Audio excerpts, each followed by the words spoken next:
বৈশাখের গরমটা কি সত্যিই স্বাভাবিক? আমি তো জীবনে এমন গরম দেখিনি। প্রতিদিন সকালবেলা আকাশে মেঘ দেখে মনে হয় আজ বুঝি বৃষ্টি হবে, কিন্তু না, কিছুক্ষণ পরেই সেই আগুন ঝরা রোদ। এটা কি আবহাওয়ার খেলা, নাকি আমাদের সাথে কোনো প্র্যাঙ্ক চলছে? হ্যালো এভরিওয়ান, আসসালামু আলাইকুম।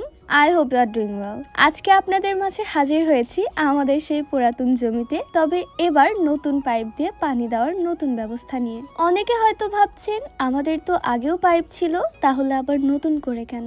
আসলে আগের পাইপগুলো অনেকদিন ব্যবহার করার কারণে বেশ কয়েক জায়গায় ছিঁড়ে গিয়েছে, কোথাও কোথাও ছোট ছোট ছিদ্র হয়ে গিয়েছে। তার উপর আরেকটা বড় সমস্যা হচ্ছে, আমরা যখন রাতের বেলা পানি দিই তখন শিয়াল এসে পাইপগুলোর উপর আঁচড় দেয়, এতে করে পাইপগুলো আরো দ্রুত নষ্ট হয়ে যায়। এই কারণে আমরা নতুন পাইপ নিয়ে আসলাম, যেন কাজটা ঠিকভাবে করা যায়। আর আপনারা দেখতেই পাচ্ছেন আমরা পাইপের নিচে কাপড় দিয়ে রেখেছি। যখন পানির চাপ বেড়ে যায় তখন পাইপে একটা টান পড়ে, আর সেই টানের কারণে অনেক সময় পাইপের মাথা ছিঁড়ে যায়। তাই নিচে কাপড় দিয়ে আমরা সেই চাপটা একটু কমিয়ে রাখছি, যেন পাইপটা বেশি দিন ভালো থাকে। এখন যে পরিমাণ গরম পড়েছে, জমিতে পানি না দিয়ে কোনো উপায় নেই। মাটি একেবারে শুকিয়ে যাচ্ছে, অথচ গত বৈশাখ মাসে কিন্তু এমনটা ছিল না। তখন প্রায় বৃষ্টি হতো, ঝড় হতো, তাই জমিতে আলাদা করে পানি দেওয়ার তেমন দরকার পড়েনি। কিন্তু এই বছরটা একেবারে আলাদা। প্রতিদিন সকালবেলা আকাশে মেঘ দেখে মনে হয় আজ বুঝি বৃষ্টি হবে,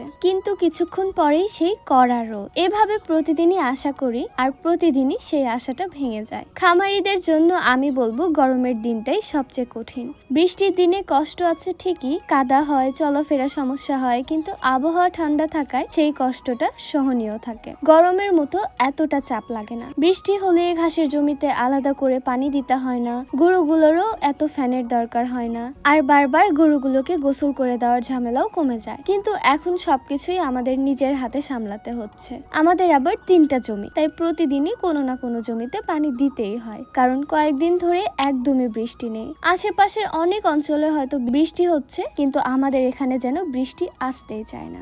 মাঝে মাঝে আকাশ দেখে মনে হয় এই বুঝি বৃষ্টি নামবে, কিন্তু শেষ পর্যন্ত আবার সেই রোদ। এইভাবে আর কতদিন অপেক্ষা করব বলেন? গরুগুলোর দিকে তাকালেই খারাপ লাগে।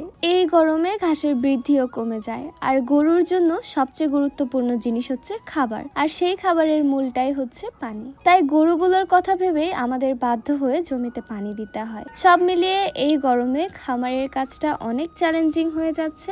আজকের ভিডিওটা ছিল এ পর্যন্তই। সবাই ভালো থাকবেন, সুস্থ থাকবেন। আল্লাহ হাফেজ।